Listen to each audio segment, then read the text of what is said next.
Hello everybody, good morning, Sarvada Namaskar. Once again here in today's class, in today's session, I'm going to teach you definite article that is the.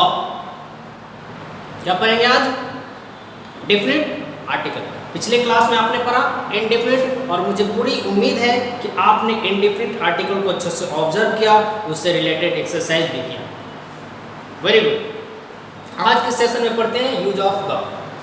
Use of the पढ़ने से पहले इसका introduction ले लेते हैं. Introduction बोले तो इस वर्ड को कहीं पे पढ़ते हैं द और कहीं पे पढ़ते हैं दी. कि what is the reason behind it, क्यों ऐसा पढ़ते हैं. कहीं पे इसी वर्ड को द पढ़ते हैं और कहीं पे इसी वर्ड को दी पढ़ते हैं. क्या कारण है? तो कारण ये है कि जब वो वर्ड कॉन्सोनेंट से स्टार्ट हो, कॉन्सोनेंट और वोवेल, कॉन्सोनेंट से स्टार्ट होने वाले वर्ड के पहले अगर ये लगा हुआ है तो द पढ़ते हैं. वोवेल से स्टार्ट होने वाले वर्ड के पहले अगर ये लगा हुआ है तो दी पढ़ते हैं. एग्जांपल लिख लीजिए यहाँ पे द किंग, द बॉय. देख लीजिए ये जो लेटर है ये है क्या? कॉन्सोनेंट. और कॉन्सोनेंट से पहले अगर ये वाला वर्ड लिखा है तो इसको पढ़ते हैं द. ठीक है. अगर यही वर्ड किसी वॉवेल के पहले लगा, वॉवेल मतलब बोले तो एग, आई, एलिफेंट, ये सब क्या है? वॉवेल. तो वॉवेल के पहले ये वर्ड आकर लग गया तो इसको पढ़ते हैं दी. क्लियर है? आसान सा कॉन्सेप्ट है इसका कि कहाँ द पढ़ते हैं, कहाँ दी पढ़ते हैं. क्लियर है? अब ये क्लियर है तो आगे पढ़ते हैं.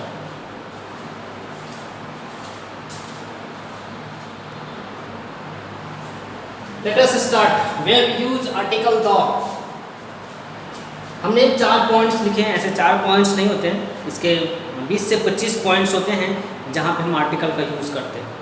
उसमें से हमने 4 लिखा है. इसके बाद फिर आगे, फिर उसके बाद आगे. ओके. ये सबसे पहला पॉइंट हमने यहाँ पे लिखा है before common noun singular number. Before common noun singular number. समझ रहे हैं कॉमन नाउन क्या होता है? आप ऑलरेडी जानते हैं, फैमिलियर है इस वर्ड से. कॉमन नाउन वैसा नाउन जो एक नाम लेने से उसके पूरे क्लास और पूरे कैटेगरी और पूरे जाति की बोध कराता है, वो होता है कॉमन नाउन. समझ गए? और वो कॉमन नाउन एक सेंटेंस में पहली बार आया हो तो ए एन यूज़ करते हैं. पहली बार आया हो तो ए एन यूज़ करते हैं, और वो नाउन बार बार आ रहा है तब द यूज़ करते हैं. जैसे there is a king, there is a king. अगर किंग पहली बार आया तो ए लगा दिए, और उसी किंग के बारे में हम बार बार नीचे लिखते जाएंगे तो वो किंग हो जाएगा द. बात समझ रहे हैं? एग्जाम्पल मैं बता रहा हूँ. ठीक है. Example common noun singular number. The boy लिख सकते हैं, द गर्ल लिख सकते हैं, द काउ लिख सकते हैं, द डॉग लिख सकते हैं. ये डॉग है. ठीक है. ये सारा का सारा सिंगुलर नंबर कॉमन नाउन है. लेकिन इस नियम का एक अपवाद होता है, सिंगल. उसको कहते हैं man.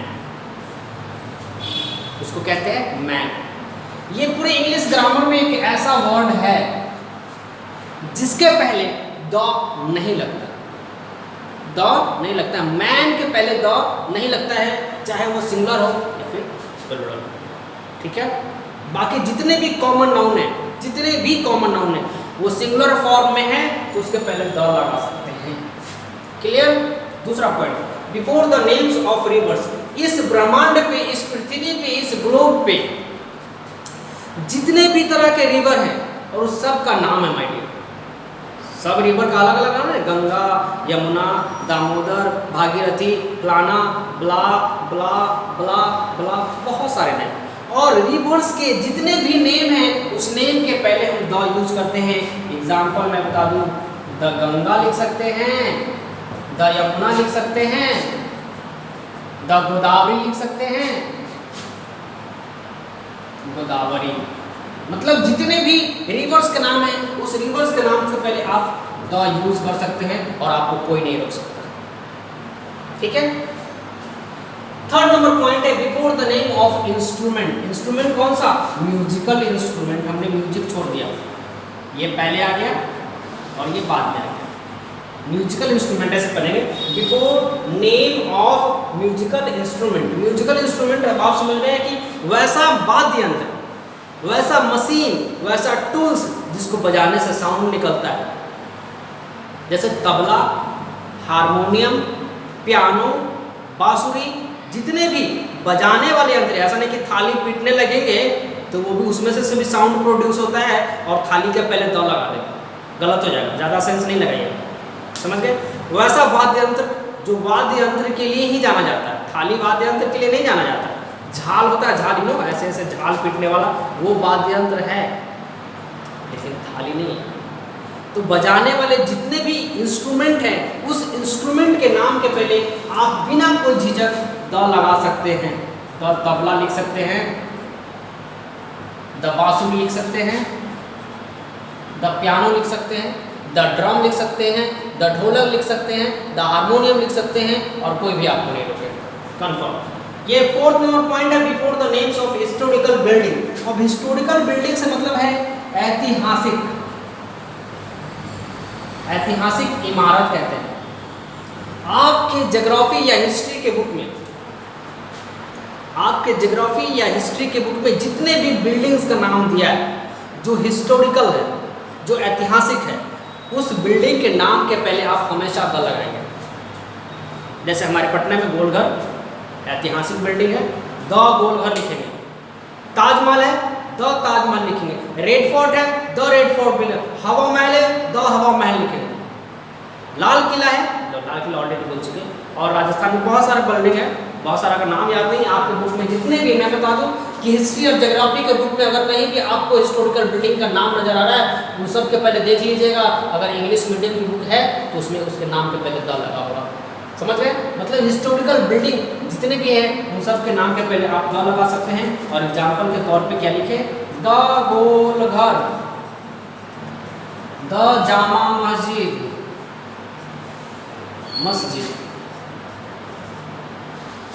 The red fort, the Taj Mahal, ऐसे लिख सकते हैं। ये 4 पॉइंट्स क्लियर है। अब इसके आगे बढ़ते हैं।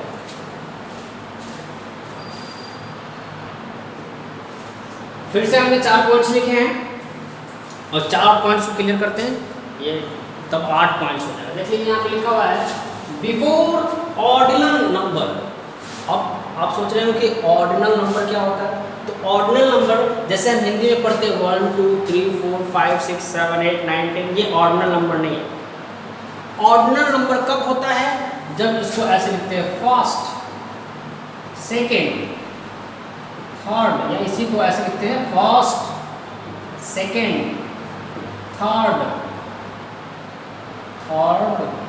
ऐसे नहीं लिखते हैं, fourth, fifth, sixth, seventh, eighth, ninth, 10th, 11th, 12th, ये होता है ऑर्डिनल नंबर, समझ गए? ओनली 1 2 3 4 ये ऑर्डिनल नंबर ही है, नॉर्मल सा काउंटिंग है। लेकिन उसमें लास्ट में ऐसे लगाते हैं 1 first, second, third, fourth, fifth, sixth, seventh, eighth, ninth, ये हो जाता है ऑर्डिनल नंबर। और ऑर्डिनल नंबर आपको कहीं भी दिख जाए उसके पहले आप बेहिचक द लगा सकते हैं। द फर्स्ट लिख सकते हैं, द सेकेंड लिख सकते हैं, द थर्ड लिख सकते हैं, द फोर्थ लिख सकते हैं। बात समझ में आई? अब यहाँ बात करते हैं बिफोर सुपरलेटिव डिग्री। आपने एडजेक्टिव वाले लेसन में, एडजेक्टिव वाले लेसन में पढ़ा होगा एडजेक्टिव का सुपरलेटिव डिग्री।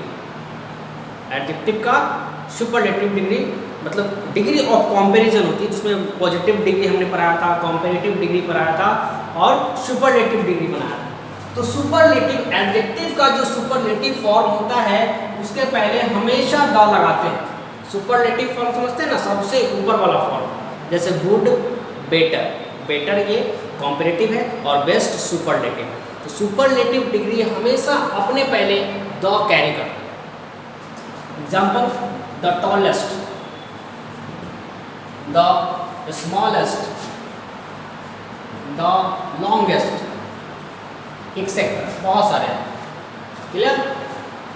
यहाँ पे बिफोर न्यूज़पेपर मतलब नेम ऑफ न्यूज़पेपर करिए, नेम ऑफ न्यूज़पेपर।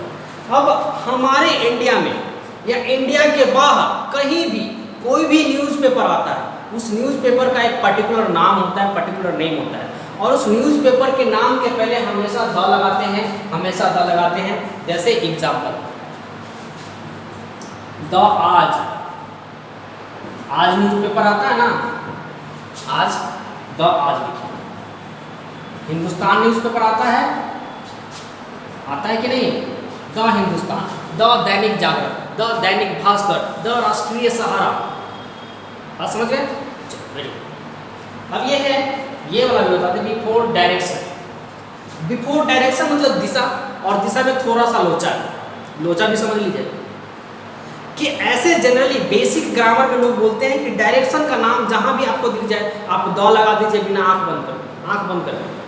डायरेक्शन का नाम 4 होते हैं, ईस्ट वेस्ट नॉर्थ साउथ, और ये चारों कहीं भी आपको इंग्लिश लैंग्वेज में दिख जाए तो उसके पहले द लगा दीजिए आंख बंद करके। लेकिन मैं बताता हूँ आंख बंद करके नहीं लगाइए, क्योंकि यहाँ लोचा है, और लोचा क्या है मैं बताता हूँ आपको। बेसिकली द ईस्ट लिख सकते हैं, द बेस्ट भी लिख सकते हैं,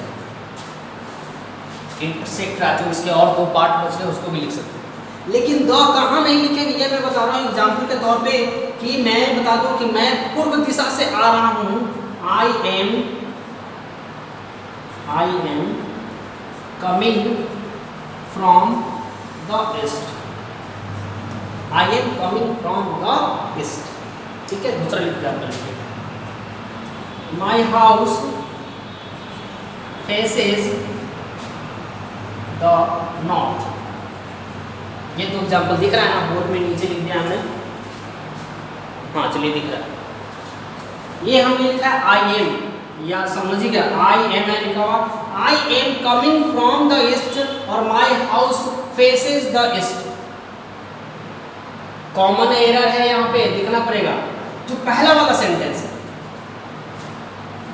पहला वाला सेंटेंस उसमें ऑब्जर्व कीजिएगा अच्छे से, बहुत कॉन्सेप्चुअल थिंग्स है, कॉन्सेप्ट समझिएगा कि अगर किसी डायरेक्शन के पहले कोई प्रीपोजिशन आ गया, कोई भी डायरेक्शन हो उसके पहले प्रीपोजिशन आ गया, चाहे वो ईस्ट हो, नॉर्थ हो, साउथ हो, वेस्ट हो, कोई भी डायरेक्शन हो, उसके पहले अगर प्रीपोजिशन आ गया तो आर्टिकल नहीं होगा।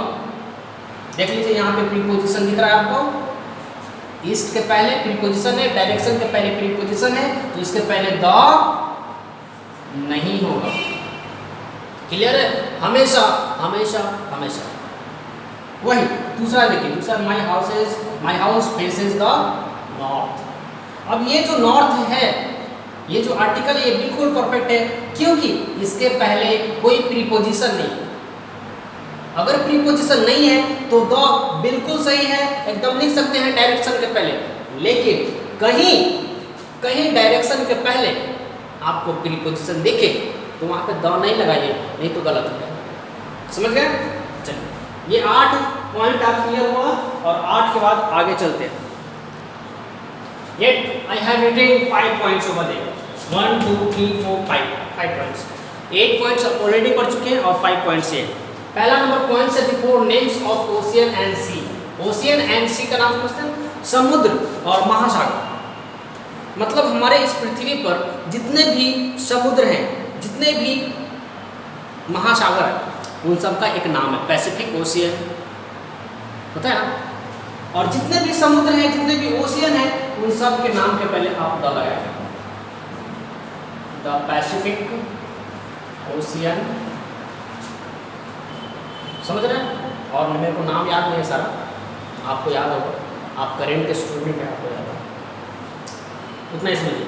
दूसरा नंबर पॉइंट है before names of mountain range. यह पॉइंट समझने वाली है, कॉन्सेप्ट देने वाली पॉइंट है। माउंटेन रेंज के नाम के पहले द लगाते हैं। माउंटेन रेंज के नाम के पहले द लगाते हैं। माउंटेन रेंज समझते हैं ना? माउंटेन रेंज मतलब समझ लीजिए ग्रुप ऑफ माउंटेन, मिलकर ग्रुप ऑफ माउंटेन पढ़ सकते हैं। तो ग्रुप ऑफ माउंटेन के नाम के पहले आप द लगा सकते हैं, कोई नहीं रोक सकता है। लेकिन एक सिंगल माउंटेन के नाम के पहले द नहीं लगा सकते। ये कॉन्सेप्ट देने वाली बात है, ध्यान रखेंगे। एग्जाम्पल मैं बता दूं, एग्जाम्पल लिखते हैं the the Everest, mount Everest, Everest ऐसे नहीं लिखते हैं, the mount Everest, the mount Abu, the Himalaya,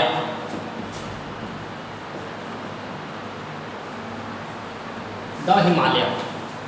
ये जो 3-4 आपको एग्जाम्पल देख रहे हैं उसमें से आप ऑब्जर्व कीजिएगा कॉन्सेप्ट के लिए क्या वो मैं बताता हूँ। ये जो माउंट एवरेस्ट दिख रहा है आपको, ये ग्रुप ऑफ माउंटेन नहीं है, ग्रुप ऑफ माउंटेन नहीं है, माउंटेन रेंज नहीं है। ये माउंट एवरेस्ट बहुत सारे माउंटेन में एक पीक है, ये इसको पीक कह सकते हैं, ये पीक होता है जिसको हम चोटी कहते हैं, चोटी या इंग्लिश में कहते हैं पीक। किसी एक पीक के नाम के पहले हम दो नहीं लगाएंगे, कभी नहीं, गलत हो जाएगा। ये एडवांस इंग्लिश से ध्यान रखें, बेसिक इंग्लिश नहीं है। बेसिक इंग्लिश में बताया जाता है कि जितने भी माउंटेन हैं, चाहे वो एक पीक हो या प्रॉपर रेंज हो, द लगा सकते हैं।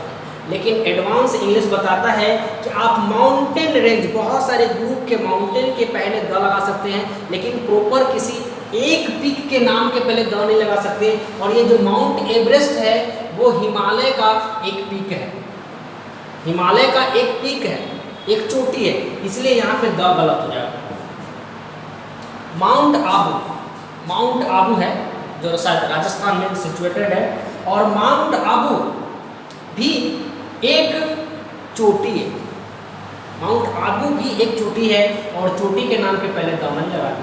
अब बात आती है हिमालय की। हिमालय एक बहुत बड़ा चट्टान है और बहुत सारा ग्रुप ऑफ माउंटेन, बहुत सारा ग्रुप ऑफ माउंटेन, और इसी ग्रुप ऑफ माउंटेन में एक चोटी माउंट एवरेस्ट है, और एक चोटी के लिए द कभी नहीं लगाते हैं। उसका पूरा माउंटेन रेंज हो, उसका पूरा ग्रुप हो, तब यहाँ पे द बिल्कुल परफेक्ट है, ध्यान रखें।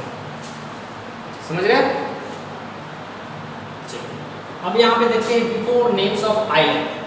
आइलैंड समझते हैं ना, वैसी जगह जो चारों तरफ से पानी से घिरा हुआ, वाटर बॉडी से घिरा हुआ, जैसे लक्षद्वीप का नाम सुने होंगे आपने, अंडमान निकोबार का नाम सुना होगा, हमारे इंडिया में हैं कई आइलैंड हैं जो समुद्र से घिरे हुए हैं, मतलब चारों तरफ समुद्र है और बीच में ये टापू है जहाँ पे लोग रहते हैं। इसी को हम बोलते हैं टापू, को आइलैंड बोलते हैं इंग्लिश में, और हिंदी में बोलते हैं टापू, इंग्लिश में बोलते हैं आइलैंड। अब मतलब आइलैंड आपको जहाँ भी दिख जाए उस आइलैंड के नाम के पहले द लगा, आइलैंड के पहले नहीं, आइलैंड के नाम के पहले द लगाते हैं। जैसे एग्जांपल मान लिया हमने दिया द अंडमान एंड निकोबार, एक ही आइलैंड का नाम है अंडमान निकोबार, तो इसके पहले हमने द लगा। द लक्षद्वीप भी है, Lakshadweep,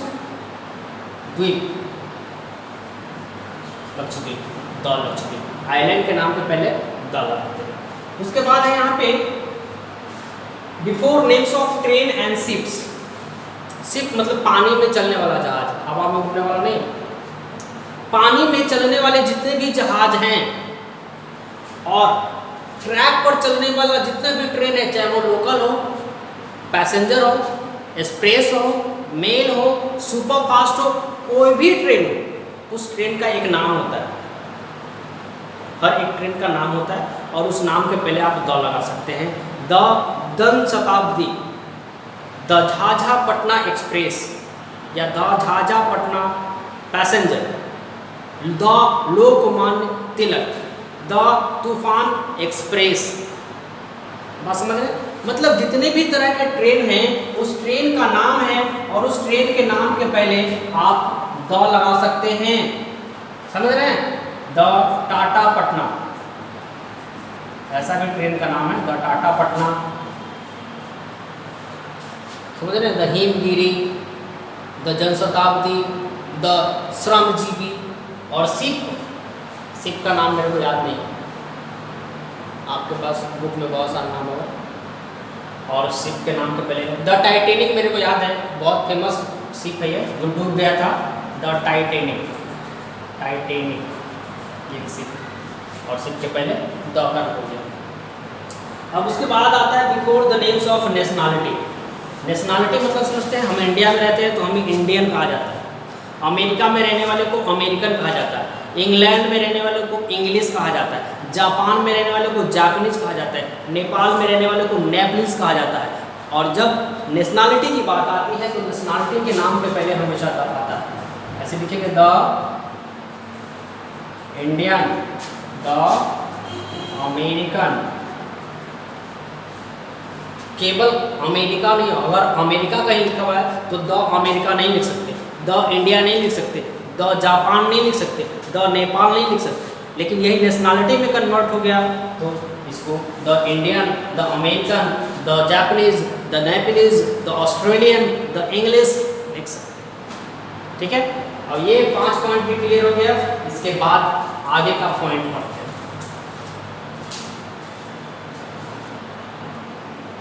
Once again I have written 4 points over the paper, over the board, 4 points।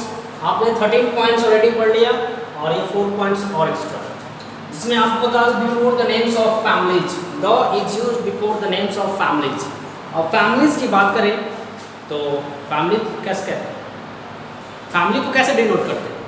Gupta family, Singh family, Jaiswal family, Thakur family, ऐसे डिनोट करते हैं ना। बात समझ रहे हैं मेरी बात को, पॉइंट आउट कर रहे हैं। ये जो फैमिली है गुप्ता की फैमिली है, गुप्ताज फैमिली लिखते हैं या द फैमिली ऑफ गुप्ता लिखते हैं।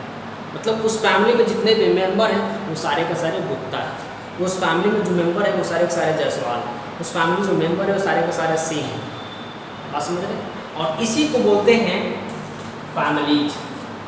और उस फैमिली के नाम के पहले द लगाते हैं, ऐसा नहीं कि फलाना जायसवाल द लगा दिया, फलाना जायसवाल द लगा दिया, फलाना ठाकुर द लगा दिया, फलाना सिंह द लगा दिया, गलत हो जाए।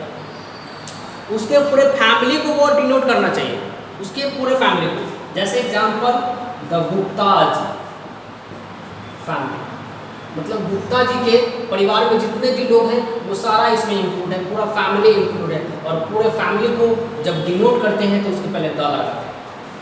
ठीक है, एग्जांपल और है द जायसवाल, द जायसवाल्स फैमिली। बात समझ गए? दूसरा point, before an adjective that denotes a group of people. ये देखिए, adjective that denotes a group of people, ये कॉन्सेप्चुअल है। फिर से आपको एक अच्छा कॉन्सेप्ट देगा, और कॉन्सेप्ट कब देगा? जब आप एग्जांपल समझेंगे। एडजेक्टिव वो एडजेक्टिव जो उसकी एक पूरी क्लास और पूरे कैटेगरी और पूरे जाति की बोध कराता हो एक वर्ड से। जैसे मैं बता दूं गरीब, गरीब लोग ईमानदार होते हैं, गरीब लोग ईमानदार होते हैं, अमीर लोग कंजूस होते हैं, चोर लोग बेईमान होते हैं। तो ये जो गरीब है द पुअर लिखेंगे, पुअर आर ऑनेस्ट लिख लीजिए, क्या फर्क पड़ता है।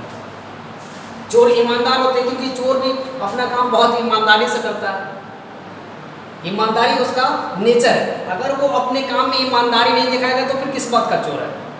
तो चोर ही एक ऐसा प्रोफेशन है जो अपने प्रोफेशन को बहुत ईमानदारी से करता है। छोड़िए, ईमानदारी की तरफ नहीं जाते, हम बता रहे हैं कि एडजेक्टिव का वो वर्ड, मैं बता रहा था कि वैसा एडजेक्टिव का वर्ड जो उसके पूरे क्लास को, पूरे कास्ट को, पूरे जाति को रिप्रेजेंट करता हो। तो ये जो पुअर है, ये दुनिया में जितने भी पुअर हैं उन सबको रिप्रेजेंट कर रहा है, उसके पूरे जाति को प्रेजेंट कर रहा है, इसलिए यहाँ पे द लगाएंगे। अगर रीच की बात करें तो दुनिया में जितने भी रीच हैं उन सब की बात कर रहा है, पूरी जाति, रीच जाति की बात करिए तो ये द लगाना पड़ेगा, जो डिनोट्स करता हो एक ग्रुप ऑफ पीपल। भिखारी का एक ग्रुप ऑफ पीपल होता है ना, भिखारी, द बेगर लिख सकते हैं, द टीचर लिख सकते हैं, द डॉक्टर लिख सकते हैं। बात समझ रहे हैं? क्योंकि ये जो डॉक्टर है पूरे ग्रुप को रिप्रेजेंट करता है, टीचर पूरे ग्रुप को रिप्रेजेंट करता है, भिखारी पूरे ग्रुप को रिप्रेजेंट करता है, गरीब पूरे। बात समझ गए? चलिए यहाँ पे अब आगे नेक्स्ट पॉइंट है, before proper noun when it qualifies by an adjective. ये बहुत इंपॉर्टेंट टॉपिक है, ध्यान से पढ़ेंगे। ये जो इंपॉर्टेंट टॉपिक है बहुत इंपॉर्टेंट है, आपको बहुत आगे तक काम आएगा। अगर आपको स्मार्ट बनना हो किसी स्टूडेंट के सामने तो आप उससे इससे रिलेटेड क्वेश्चन कर सकते हैं और आपको वो जवाब नहीं देगा और आप उस समय अपने आप को स्मार्ट समझेंगे। बात समझ रहे? इसलिए अच्छे से समझेंगे इसको। जनरली क्या होता है, जनरली मोस्ट ऑफ टाइम में प्रॉपर नाउन के साथ द नहीं लगाते हैं, ये बेसिक ग्रामर है। सब लोग बोलते हैं प्रॉपर नाउन के साथ द नहीं लगाते हैं, नहीं लगाते हैं, नहीं लगाते हैं, नहीं लगाते, कभी नहीं लगाते हैं। लेकिन ये बात सही है, ये बात सही है कि प्रॉपर नाउन के साथ द नहीं लगाते हैं, लेकिन कुछ कंडीशंस होते हैं और कुछ कंडीशन में प्रॉपर नाउन के साथ भी द लगाते हैं। वो क्या कंडीशन है मैं बताता हूँ। जनरली प्रॉपर नाउन के साथ द नहीं लगाते, जो टीचर बोलते हैं एकदम सही बोलते हैं, जो आपने पढ़ा है वो एकदम सही पढ़ा है। लेकिन एक कंडीशन है और उस कंडीशन के पहले द लगाते हैं प्रॉपर नाउन के साथ, वो मैं बताता हूँ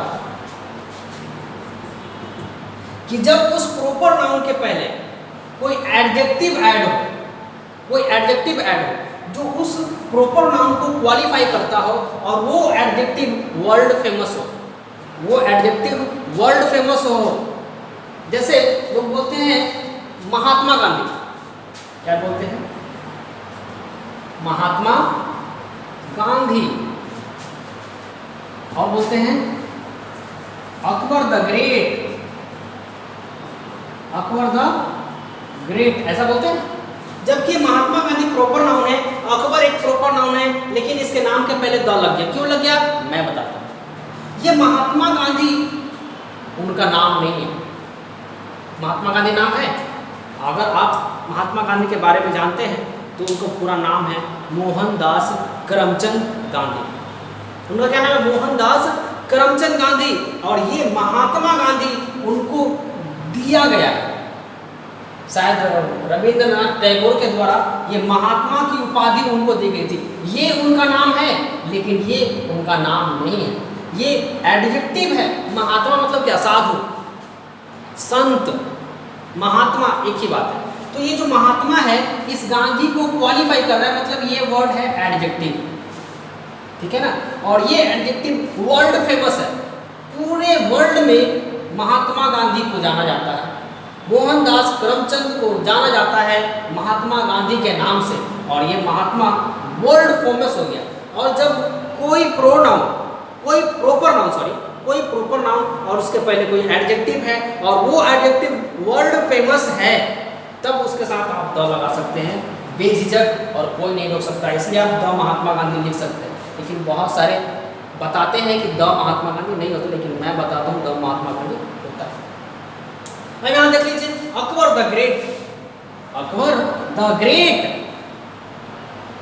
ये वर्ल्ड फेमस है। ये जो ग्रेट एडजेक्टिव है ये अकबर के लिए वर्ल्ड फेमस है।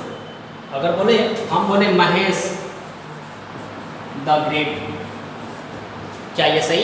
गलत है, क्योंकि महेश अपने लिए ग्रेट हो सकता है, आपके अपने स्टूडेंट के लिए ग्रेट हो सकता है, लेकिन वर्ल्ड फेमस नहीं है, वर्ल्ड फेमस नहीं है। इसीलिए यहाँ पे द गलत है। लेकिन ये अकबर वर्ल्ड फेमस है, इसका जो ग्रेटनेस है वो वर्ल्ड फेमस है, इसलिए यहाँ पे द बिल्कुल परफेक्ट है। समझ रहे हैं? हाँ, कॉन्सेप्ट समझ में आया ना बात?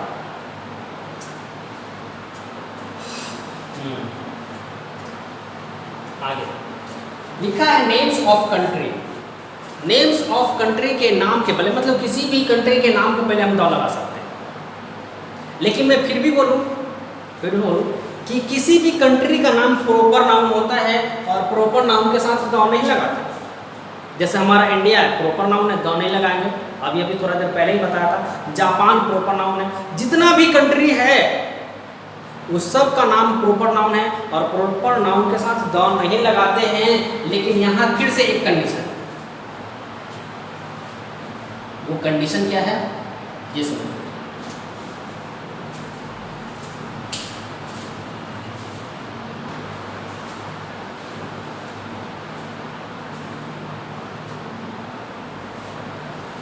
मैं बता रहा था कि कंट्री के नाम के पहले द नहीं लगाते, जनरली मोस्ट ऑफ केस में नहीं लगाते। लेकिन कुछ केस होते हैं, कुछ कंडीशन होते हैं जिसमें कंट्री के नाम के पहले द लगाते हैं। वो यहाँ है, ये देख लीजिए। किसी भी कंट्री के नाम के पहले अगर यूनियन लगा हुआ है, किसी भी कंट्री के नाम के पहले यूनियन लगा हो, रिपब्लिक लगा हो, यूनाइटेड लगा हो, किंगडम लगा हो, तो समझ लीजिए इस नाम के पहले आपको द लगाना है। समझ गए? जैसे होता है the United state of America, the United state of America, short the United state of America. United लगा हुआ है तब द लगा, अगर यूनाइटेड नहीं लगेगा तो द। अगर हम केवल अमेरिका लिखें, केवल अमेरिका लिखें, तो यहाँ पे द लिखना गलत होगा, यहाँ द लिखना गलत होगा क्योंकि यहाँ अमेरिका से बना। अगर यही यूनाइटेड हो या फिर यूएस लिखिए ऑफ अमेरिका, यूएस, तब भी आपको द लगाना पड़ेगा। मतलब ये जो वर्ड 1 2 3 वर्ड 1 2 3 4 वर्ड हमने दिया है, और ये 4 वर्ड किसी भी कंट्री के नाम के पहले है तो वहाँ द लगेगा लगेगा लगेगा, कोई नहीं रोक सकता। आप समझ रहे हैं? Very good. The union territory, नाम सुने हुए? द यूनियन टेरिटोरी, तब उसके पहले तो ये लगा हुआ द लगेगा, यहाँ पे ये लगा हुआ द लगेगा, ये लगा हुआ द लगेगा, ये लगा हुआ द लगेगा, कोई नहीं लगेगा। क्लियर हो रहा है? बाकी ऐसे जनरली किसी भी कंट्री के नाम के पहले द नहीं लगाते। एक और होता है वेस्ट इंडीज, नाम सुना होगा आपने, और वेस्ट इंडीज की बात करें तो वेस्ट इंडीज के नाम के पहले भी द लगता है, द वेस्ट इंडीज लिखते हैं। जबकि उस कंट्री के नाम के पहले न यूनियन है, न रिपब्लिक है, न यूनाइटेड है, न किंगडम, लेकिन फिर भी द वेस्ट इंडीज लिखते हैं। क्यों लिखते हैं? क्योंकि मैं बता दूं कि वो जो वेस्ट इंडीज है वो कोई कंट्री नहीं है, वो कोई कंट्री नहीं है। उसने क्या किया है, बहुत सारे टापू को मिलाया, वहाँ पे बहुत सारे टापू है, बहुत सारे आइलैंड है, और बहुत सारे आइलैंड को मिलाकर उसने पूरे आइलैंड को वेस्ट इंडीज नाम दे दिया। मतलब वो एक ग्रुप ऑफ आइलैंड है, और हमने पहले बताया था ग्रुप ऑफ आइलैंड के नाम के पहले द लगाते हैं, इसीलिए द वेस्ट इंडीज लिखते हैं। अगर वो नॉर्मल एक कंट्री होता तो द नहीं लिखते, लेकिन वो क्या है, ग्रुप ऑफ आइलैंड है, और ग्रुप ऑफ आइलैंड के नाम के पहले द लगाते हैं। इसको क्लियर करने के बाद आगे पढ़ते हैं। चलिए 13 पार्ट आपने 30 पॉइंट पढ़ ली, यूज ऑफ द का 13 पॉइंट आप ऑलरेडी पढ़ चुके हैं, और फिर से हमने यहाँ पे 5 पॉइंट दिए हैं, मतलब 13 5 18 पॉइंट हो गया। अब इससे 14वें नंबर पॉइंट में पढ़ेंगे before the names of invention. Invention समझते हैं? आविष्कार जिसको कहते हैं, वैसा वस्तु, वैसा थिंग्स जिसका किसी ने भी आविष्कार किया हो, उसको बोलते हैं इन्वेंशन, और उस आविष्कार के नाम के पहले द लगाते हैं। एग्जाम्पल, टीवी, टीवी जानते हैं? टीवी का आविष्कार हुआ है ना, कि भगवान ने बनाया? आविष्कार हुआ, तो आविष्कार के नाम के पहले द लगाते हैं। The TV, the radio, the fan, the bulb. बात समझ रहे हैं? जितने भी इन्वेंशन हुए हैं उन सब के नाम के पहले द लगाते हैं। फैन का भी इन्वेंशन हुआ है, ट्यूब का भी इन्वेंशन हुआ है, बल्ब का भी इन्वेंशन हुआ है, इसका भी इन्वेंशन हुआ, भगवान ने इसे नहीं बनाया। मतलब वैसे वस्तु जिसका इन्वेंशन हुआ है, उस इन्वेंशन के नाम के पहले आप आसानी से द लगा सकते हैं। ओके, अब आती है यहाँ पे 15वें नंबर पॉइंट है the names of religious books. Religious books मतलब वैसा बुक जो किसी धर्म से रिलेटेड, धार्मिक किताबों के नाम के पहले द लगाते हैं। जैसे हम हिंदू रामायण, द रामायण लिखते हैं, द महाभारत लिखते हैं, द गीता लिखते हैं। मुसलमान the Quran, the Bible, the Guru Granth Sahib. ये जितने भी धार्मिक बुक हैं, धार्मिक पुस्तकें हैं, उन सब के नाम के पहले द लगाते हैं। Ramayan, the Quran, the Bible. समझ गए? यहाँ है द नेम्स ऑफ प्लैनेट। अब प्लैनेट यूनिवर्स की बात हो रही है, पूरे ब्रह्मांड की बात हो रही है। हमारे पूरे ब्रह्मांड में जितने भी प्लैनेट हैं उन सब के नाम के पहले द लगाते हैं। आपने सोलर सिस्टम पढ़ा होगा, उम्मीद है और उस सोलर सिस्टम में जितने भी प्लैनेट हैं उन सब के नाम के पहले आप द लगा सकते हैं। द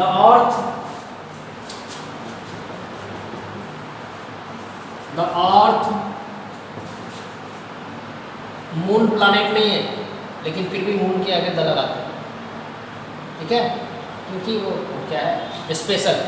ऐसा भी होता है कि जो दुनिया में यूनिक वस्तु हो, यूनिक थिंग हो, उसके बराबर का दूसरा कोई चीज़ नहीं है, तब द लगाते हैं। मून भी यूनिक है, सन भी यूनिक है, दूसरा सन है क्या, नहीं है दुनिया में, तो वहाँ पे the moon, the sun, the Neptune,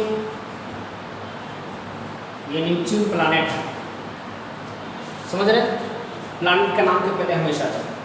अब आता है before the names of profession. Profession मतलब समझते हैं पेशा, पेशा, पेशा, अपना जीविकोपार्जन करने के साधन को पेशा या प्रोफेशन कहते हैं। जैसे मेरा जीवन चलाने का, मेरे भोजन का साधन क्या है, टीचिंग, मैं टीचिंग करके पैसा कमाता हूँ और ये मेरा प्रोफेशन है, ठीक है। तो टीचर, टीचर द लगाते हैं। The lawyer, the doctor, the vakil, the policeman, the DM, the professor, जितने भी प्रोफेसर हैं, प्रोफेसर, पेशा, जितने भी पेशा का नाम है उन सब नाम के पहले आप द लगा सकते हैं बहुत आसानी से और आपको कोई रोक भी नहीं। बात समझ गए?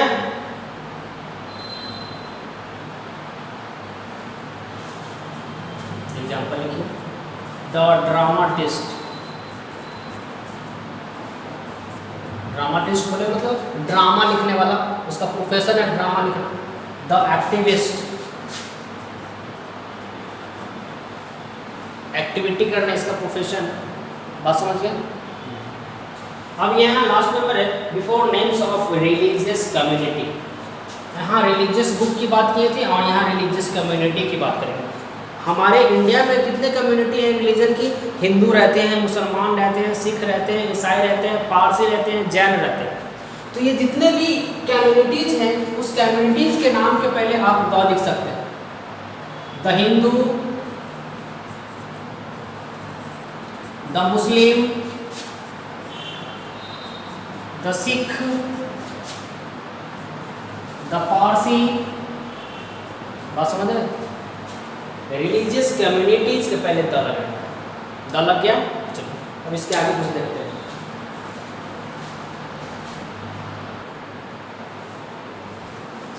अभी तक आपने पढ़ा 18 points how to use article the. अब यहाँ पर 5 और है, 1 2 3 4 5, टोटल 23। अब इसमें पढ़ेंगे आप पॉलिटिकल पार्टीज। पॉलिटिकल पार्टीज हमारे इंडिया में या इंडिया के अब्रोड, विदेशों में जितने भी पॉलिटिकल पार्टी होती हैं उस पॉलिटिकल पार्टी के नाम के पहले हम द यूज करते हैं। जैसे आरजेडी, राष्ट्रीय जनता दल, है ना, राष्ट्रीय जनता दल, और भारतीय जनता पार्टी, कांग्रेस पार्टी, और कौन कौन सी पार्टी है, बहुत सारा, उस सब पार्टी के नाम के पहले द लगा सकते हैं। The RJD, the JDU, the Congress, the BJP. समझ गए? हाँ, गुड। अब यहाँ पे before names of parts of body. Parts of body मतलब हमारे बॉडी में जितने भी पार्ट्स हैं उस पार्ट का अगर अलग अलग नाम लिखेंगे या बोलेंगे तब द लगाते हैं। The hand, the eye, the nose, the lips, the legs, the belly, the stomach, the leg, the thigh, the back. आप समझ रहे हैं? द हेयर, द ईयर, सब लिख सकते हैं। The hand, the leg, the eye. कब लिखेंगे? कभी कभी ए हैंड भी लिखते हैं, कभी कभी एन आई भी लिखते हैं, कभी कभी ए लेग भी लिखते हैं। वो अलग कंडीशन है और ये अलग कंडीशन है। जब पार्ट्स ऑफ बॉडी को एक सेंटेंस में एज अ सब्जेक्ट यूज करेंगे तब द लिखेंगे। The I of my body. देखिए ये सब्जेक्ट के रूप में यूज हुआ तो द लगा, और यही बाद में आ जाएगा दिस इज NI लिखते हैं। डिफरेंस समझ लीजिएगा। जब पार्ट्स ऑफ वर्ब भी as a sentence as a subject use होगा तब द लगाएंगे, अगर ऑब्जेक्ट के रूप में आता है तो AN का यूज करते हैं, ध्यान रखें। यहाँ पे लिखा है नेम्स ऑफ टाइटल और पोस्ट। नेम्स ऑफ टाइटल और पोस्ट। पोस्ट मतलब प्रधानमंत्री, राष्ट्रपति, मुख्यमंत्री, ये सारा पोस्ट है और उस पोस्ट के नाम के पहले द लगाते हैं। The president, the PM, the CM। Clear? अब यहाँ लिखा है names of canal and dams. Canal नहर होता है, नहर जिसको बोलते हैं। कोई भी नहर है या कोई भी डैम्स है, उस डैम्स के नाम के पहले या कैनल के नाम के पहले हम द यूज करते हैं, ये बात नहीं भूलेंगे। The Bhakra dam, the Suez canal, Suez canal, ठीक है। यहाँ पे लिखा है उसके बाद नेम्स ऑफ डेजर्ट। डेजर्ट मतलब रेगिस्तान। रेगिस्तान समझते हैं ना, जहाँ बालू ही बालू हो, दूर दूर तक बस बालू ही बालू नजर आता है, सैंड ही सैंड नजर आता है, उसको रेगिस्तान या डेजर्ट कहते हैं। और जहाँ कहीं भी आपको डेजर्ट का नाम दिख गया उसको पहले द लगाइए। द सहारा, सहारा एक डेजर्ट है। सहारा इंडिया की बात नहीं कर रहा हूँ, सहारा नामक एक डेजर्ट है हमारे इंडिया में। इंडिया में या कहीं और है ये पता नहीं, इंडिया में कहीं और है, लेकिन सहारा नाम का डेजर्ट है। द सहारा, और याद नहीं, देख लीजिएगा आपके हिस्ट्री या जीके की बुक में बहुत सारे होंगे। मतलब ये समझ लीजिए कि डेजर्ट जहाँ भी डेजर्ट का नाम दिख गया उनको द लगाते हैं, ठीक है। अब यहाँ पे आप मोस्ट ऑफ यूज पढ़ चुके हैं द का, सारा लगभग जितना भी मेरे पास था वो यूज ऑफ द सारा हमने दे दिया। अब ज़रूरत है इस वीडियो को कई बार देखने की, कई बार देखेंगे तो आपको याद करने का ज़रूरत नहीं पड़ेगा, सब यहाँ सेट हो जाएगा, लॉक हो जाएगा और फिर आपको द का यूज़ करने में कोई परेशानी नहीं है। अब इसके बाद क्या करना है हमें, ओमिशन ऑफ द पढ़ना है। ओमिशन मतलब आपने अभी पढ़ लिया कि यूज द का यूज़ कहाँ कहाँ करना है, अब पढ़ेंगे यूज द का कहाँ कहाँ नहीं करना है, उसी का कहते हैं ओमिशन ऑफ द। द कहाँ कहाँ यूज़ नहीं करेंगे उसको कहेंगे ओमिशन ऑफ द, और यही पढ़ेंगे। बस बोर्ड साफ कर लीजिए, उसके बाद वो कर लेते हैं।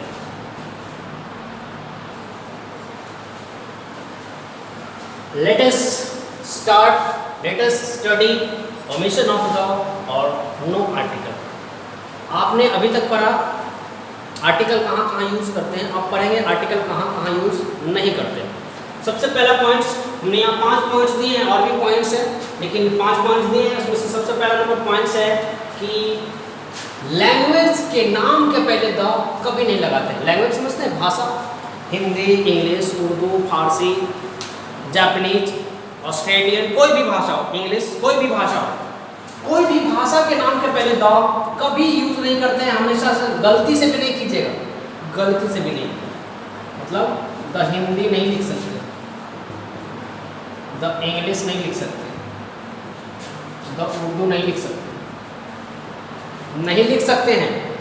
ये गलत, ये गलत, ये गलत, ठीक है। Names of subject. अब सब्जेक्ट आप एक स्टूडेंट हो और समझ सकते हैं सब्जेक्ट कितने तरह के होते हैं, और जितने भी तरह के सब्जेक्ट होते हैं उसका एक नाम होता है, और उस नाम के पहले कभी भी आर्टिकल द का यूज़ नहीं करते हैं। द हिंदी नहीं लिख सकते, द फिजिक्स नहीं लिख सकते, द मैथ्स नहीं लिख सकते, द साइंस नहीं लिख सकते, द केमिस्ट्री नहीं लिख सकते। Got it? Getting me? Very good, बात समझ लीजिए। अब यहाँ पे एग्जाम्पल भी दे दे, क्या ऑलरेडी बोल के दे दिया, फिर चलो लिख देते हैं।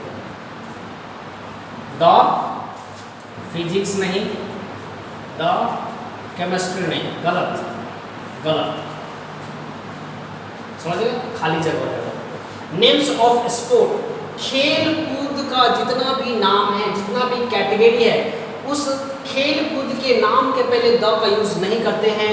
द क्रिकेट नहीं लिख सकते, द फुटबॉल नहीं लिख सकते, द टेनिस नहीं लिख सकते, द बैडमिंटन नहीं लिख सकते, द कबड्डी भी नहीं लिख सकते। समझ गए? जितने भी तरह के खेल होते हैं वो सब के नाम के पहले द नहीं लगा सकते हैं। उसके बाद बताता है डे और मंथ, मतलब हमारे जीवन में जितने भी डे का नाम है, जितने भी मंथ का नाम है, उसके लिए द नहीं लगाते हैं। The Monday can't right, the Tuesday can't right, the Wednesday can't right, the January can't right, the February can't right, the March can't right. मतलब महीने के नाम के पहले भी आप द नहीं लगा सकते, दिन के नाम के पहले भी आप द नहीं लगा सकते। उसके बाद है यहाँ 5वां नंबर पॉइंट, किसी भी बीमारी के नाम के पहले आप द नहीं लगा सकते। बीमारी बहुत सारा है और उस बीमारी के नाम के पहले द नहीं लगा सकते। द कॉलरा नहीं लिख सकते, द टीबी नहीं लिख सकते, द कैंसर नहीं लिख सकते, द फीवर नहीं लिख सकते, द कफ नहीं लिख सकते, द हेडेक नहीं लिख सकते। कोई भी बीमारी का नाम, उस बीमारी के नाम के पहले आप द नहीं लगा सकते। इसके आगे चलते हैं।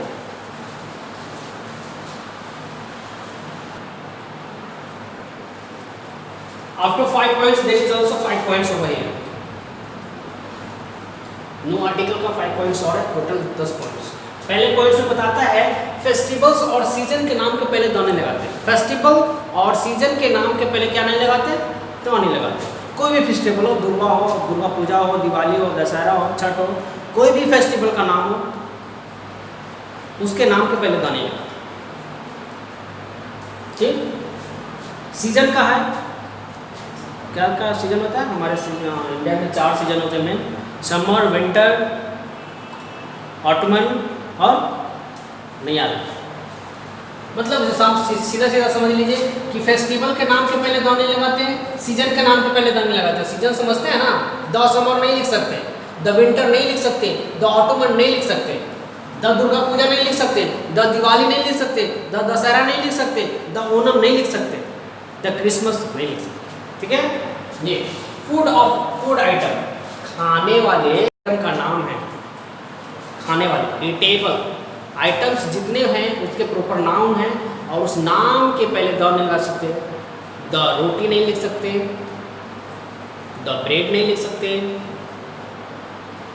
द राइस नहीं लिख सकते, द करी नहीं लिख सकते, द पल्स नहीं लिख सकते। समझ रहे हैं ना? खाने वाले जितने भी फूड आइटम है उस नाम के पहले द नहीं लगा सकते। क्लियर? अब आता है काउंटेबल नाम। ये बहुत इंपॉर्टेंट पॉइंट है, फिर से समझ लीजिएगा। कॉन्सेप्ट यहाँ देगा आपको कि काउंटेबल नाउन के पहले द नहीं लगाते in way of general. General way में काउंटेबल नाउन अनकाउंटेबल नाउन के साथ द नहीं लगाते, अवॉइड करते। लेकिन कभी कभी अनकाउंटेबल नाउन के साथ द का यूज करते हैं। उसका एक कंडीशन होता है और वो कंडीशन ये है कि जब स्पीकर और लिसनर दोनों को उस काउंटेबल नाउन के बारे में मालूम हो तब उस अनकाउंटेबल नाउन के साथ द का यूज करते हैं। जैसे अनकाउंटेबल नाउन की बात कर लें तो एग्जांपल लिख ले, द वाटर नहीं लिख सकते, द वायल नहीं लिख सकते, द वायल नहीं लिख सकते क्योंकि ये भी अनकाउंटेबल, ये भी अनकाउंटेबल। ठीक है। अनकाउंटेबल के साथ द नहीं लगाते हैं।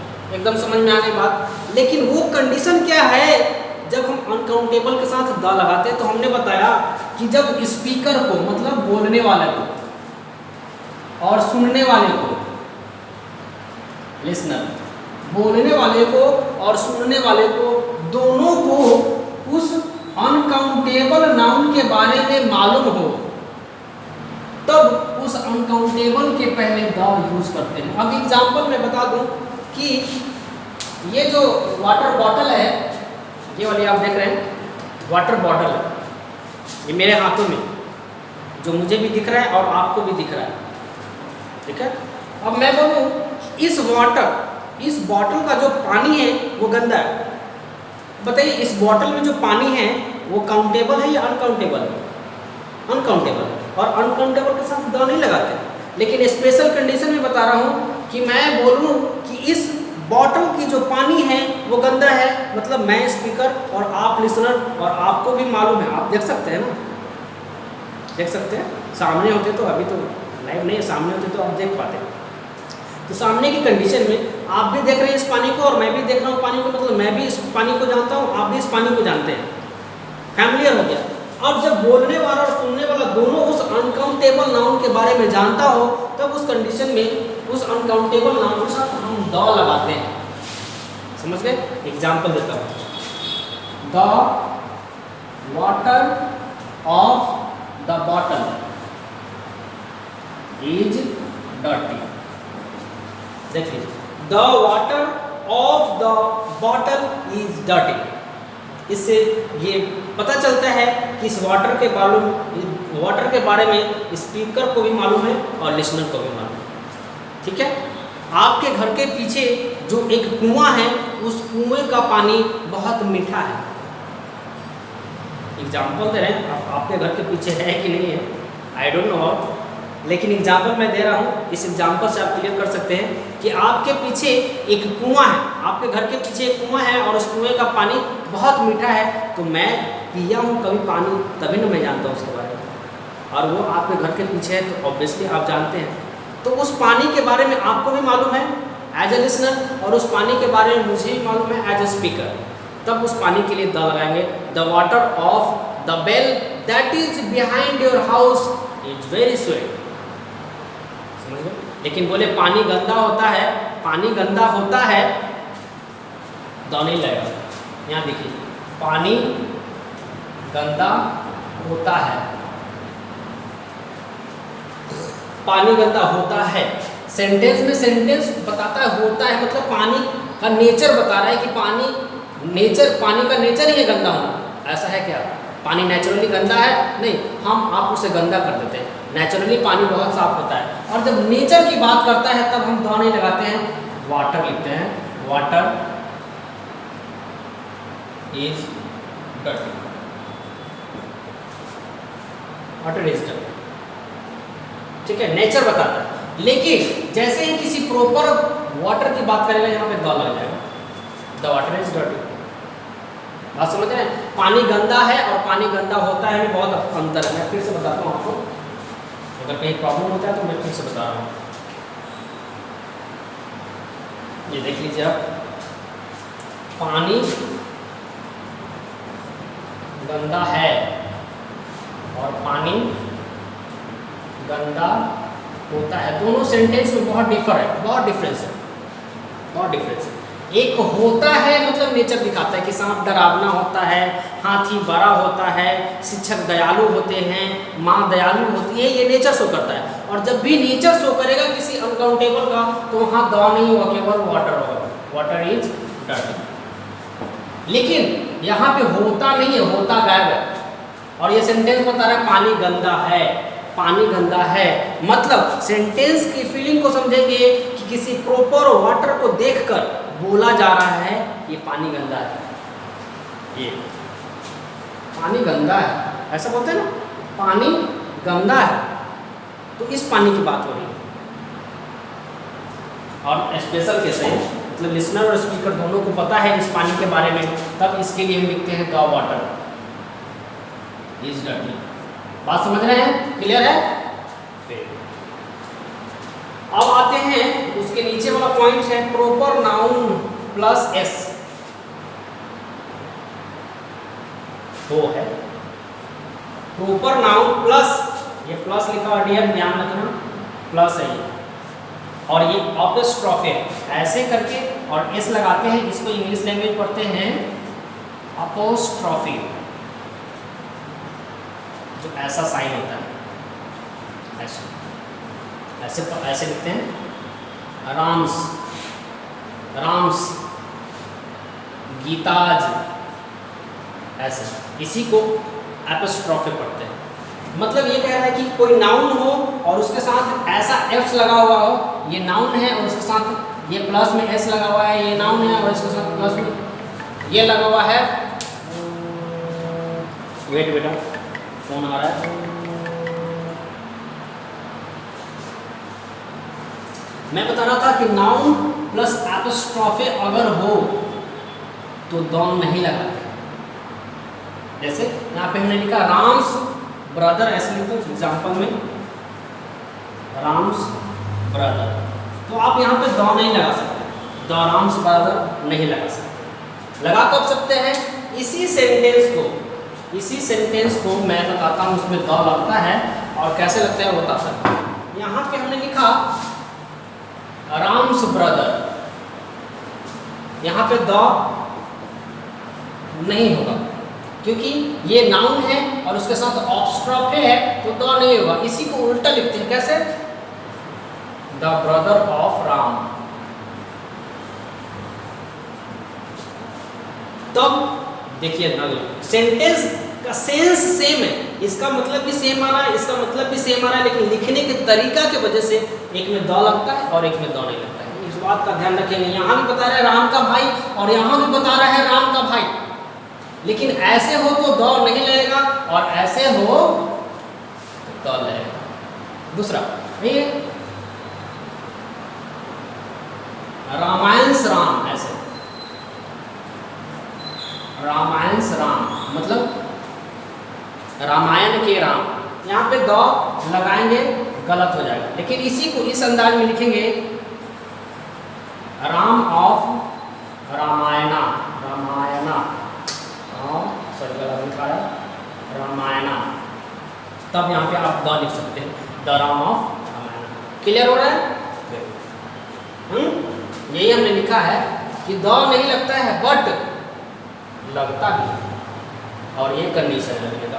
इसके बाद ये है प्रॉपर नाउन के साथ द का यूज नहीं करते हैं, प्रॉपर नाउन के साथ द का यूज नहीं करते हैं, लेकिन उसका कंडीशन होता है। हमने शायद पहले ही बताया है कि प्रॉपर नाउन के साथ द का यूज नहीं करते, लेकिन उसका कंडीशन होता है।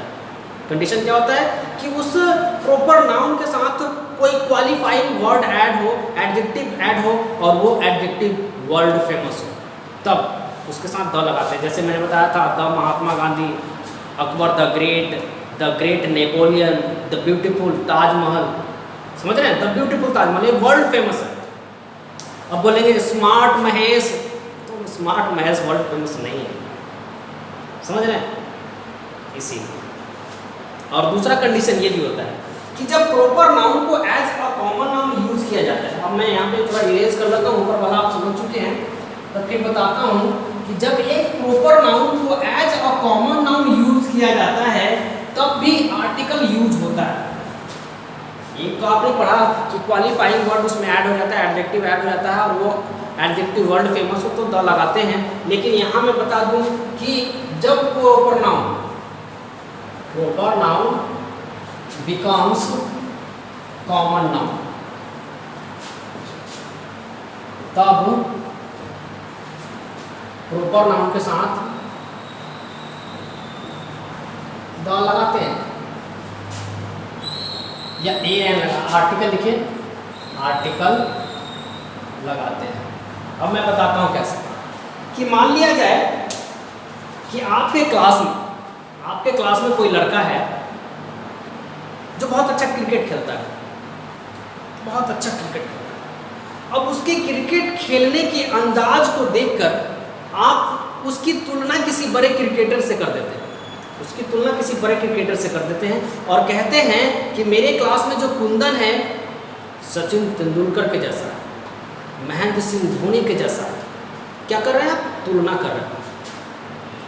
मतलब वो सचिन तेंदुलकर, यहाँ मैं बता दूं, कुंदन मेरे टीम का सहवाग है, सहवाग है। अब ये कुंदन नाम का जो लड़का है, ये खिलाड़ी है, वो मेरे टीम का सहवाग है। नॉट सहवाग जो रिटायर्ड हो चुका है, वो सहवाग की बात नहीं हो रहा है। ये कुंदन इसके जैसा खेलता है, इसके जैसा लगता है, समझ रहे हैं? मतलब ये जो सहवाग है वो एक्चुअली में प्रॉपर नाउन है, लेकिन इस सेंटेंस में कॉमन नाउन की तरह यूज हो गया। और जब सेंटेंस में कोई भी proper noun as a common noun use होता है तब उसके लिए आर्टिकल यूज करते हैं। उसका लिखेंगे Kundan is a Sehwag of my team. समझ गए? बात समझ रहे? अगर इसी को बोले Sehwag is a good player, Sehwag is a good player बोलेंगे। यहाँ भी सहवाग है, यहाँ पे आपने आर्टिकल ए नहीं लगाया, तो ये आर्टिकल क्यों लगाएंगे? ये जो है सहवाग ये उसी सहवाग की बात हो रही है जो रिटायर्ड हो चुका है, लेकिन ये सहवाग वो नहीं है। ये यहाँ पे एज अ कॉमन नाम यूज हुआ है किसके लिए? कुंदन के लिए। बात समझ रहे हैं? हाँ, अब आपके क्लास में कोई लड़की है, कोई लड़की है बहुत खूबसूरत है, आप उसकी सुंदरता का बखान करते बोलते हैं कि इसकी खूबसूरती ऐश्वर्या राय के जैसे, तो क्या वो वाकई में ऐश्वर्या राय है? नहीं, वो ऐश्वर्या राय नहीं है, उसके जैसा दिखती है। जब ऐसे ही उसके जैसा दिखने लगे तो लिखेंगे Sunita is, Sunita is and Aishwarya, Aishwarya of my class. Sunita नाम की कोई लड़की है जो बहुत खूबसूरत है और ऐश्वर्या के जैसे खूबसूरत है, तो Sunita is an Aishwarya of my class. समझ गए? ए लगा हुआ है और इसीलिए एन लगा है। क्लियर है? अब आप यहाँ ओमिशन ऑफ आर्टिकल भी फिनिश हो गया। Omission of article a an पढ़ लिया, द पढ़ लिया कहाँ कहाँ यूज़ करना है, और फिर से आपने पढ़ लिया द का यूज कहाँ कहाँ नहीं करना। ठीक है, बात समझ में आ गई। अब आपको करना है इससे रिलेटेड एक्सरसाइज का प्रैक्टिस करना है। उम्मीद है आप करेंगे भी और इसको अच्छे से ऑब्जर्व भी करेंगे। ठीक है, फिर मिलेंगे अगले क्लास में, मिलेंगे। Thank you, goodbye, see you.